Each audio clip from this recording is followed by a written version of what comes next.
Hoy nos metemos de lleno en un tema que es literalmente el corazón de cualquier sistema legal, la interpretación. Vamos a desarmar cómo un simple texto, una ley, se convierte en una decisión que puede cambiar vidas. Y lo haremos guiados por las ideas del jurista Riccardo Guastini.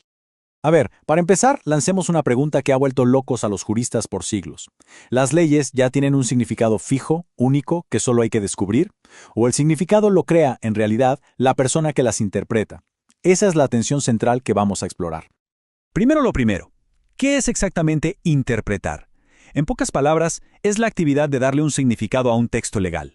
Pensemos que es como construir un puente entre la palabra escrita en el papel y la acción concreta en el mundo real. Y aquí de entrada tumbamos el primer mito. Mucha gente cree que solo se interpreta cuando una ley es confusa o ambigua. Pero Guastini nos dice que no es así. Cualquier decisión sobre lo que un texto quiere decir, por más claro que parezca, ya es un acto de interpretación. O sea, para resumir, aplicar la ley es siempre interpretarla. Esto nos lleva directo al gran campo de batalla de las teorías jurídicas. A ver, el intérprete ¿es una especie de arqueólogo que desentierra un significado que ya estaba ahí oculto? ¿O es más bien un artista que, con el texto como material, crea algo nuevo? Veamos las tres grandes posturas. Bueno, aquí tenemos el mapa completo del debate. Por un lado está la teoría cognitiva. Esta dice que el intérprete es como el arqueólogo. Su única misión es descubrir el significado correcto, el único que existe. En la otra esquina tenemos la teoría escéptica, que es todo lo contrario. Dice que el intérprete es un artista. Los textos no significan nada por sí solos hasta que alguien les da un sentido. Y como suele pasar, en el medio hay una teoría intermedia que trata de poner un poco de paz. Esta teoría intermedia nos da una metáfora genial. Imagínense que cada ley tiene un núcleo luminoso, un centro de significado clarísimo donde la decisión es fácil, no hay duda. Pero alrededor de ese núcleo hay una zona de penumbra, un área gris, borrosa, donde las cosas no están tan claras. Y es justo ahí, en esta penumbra, donde el intérprete tiene que decidir y donde realmente se ve el poder de un juez.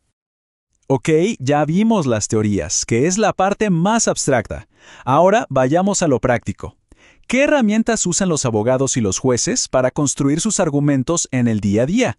Es hora de abrir su caja de herramientas. La herramienta más fundamental, la primera que se usa, es la interpretación declarativa, o, para que se entienda mejor, la interpretación literal. Básicamente consiste en darle a la ley el significado más obvio, el que surge del uso común de las palabras. Casi siempre es el punto de partida de todo. Pero, ¿y si el significado literal nos lleva a un resultado absurdo o injusto? Bueno, para eso existe la interpretación correctora. Esta herramienta busca darle a la ley un significado distinto, ya sea para hacerla más amplia o más restringida de lo que parece a simple vista. Y para lograrlo, se usan argumentos muy específicos. Y aquí tenemos tres de los más conocidos y potentes. El primero es el argumentum a contrario. Si la ley dice que algo aplica a los ciudadanos, por contraste, se entiende que excluye a los que no lo son. Luego está el argumentum a simili, que es aplicar una misma regla a dos situaciones que son muy parecidas aunque no idénticas. Y finalmente el argumentum a fortiori, que es el argumento con mayor razón. O sea, si se prohíbe algo pequeño, con mayor razón se prohíbe algo más grande de la misma naturaleza.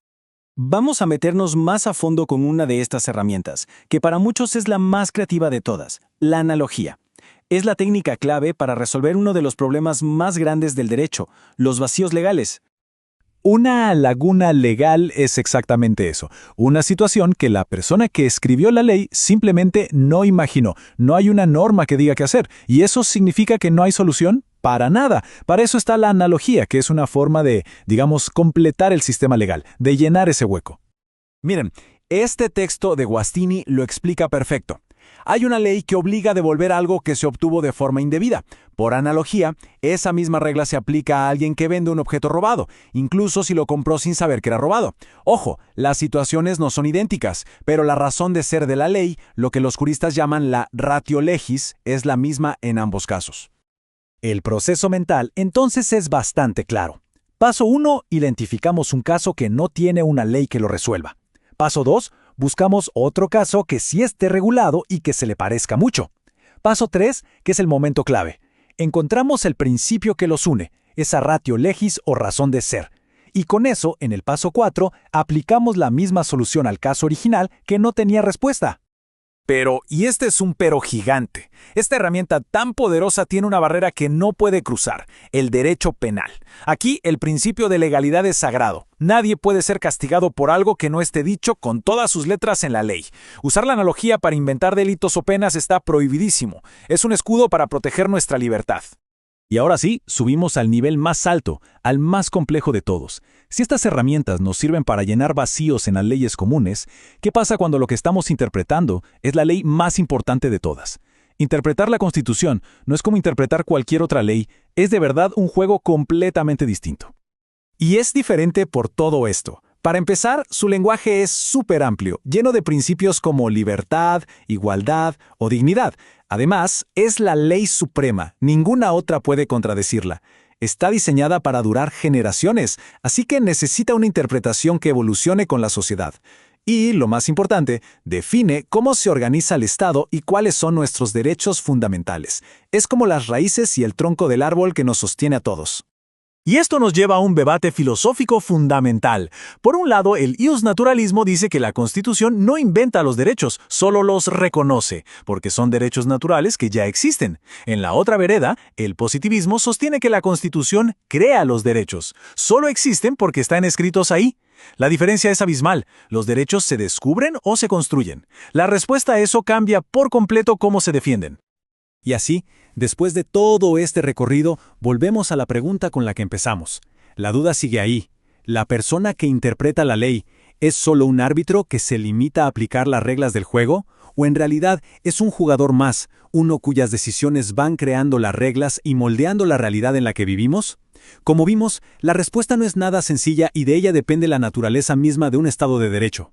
No olvides seguirnos, dar like y compartir este contenido para que más personas conozcan cómo ejercer este derecho fundamental. JM Soluciones Legales, donde la práctica jurídica evoluciona.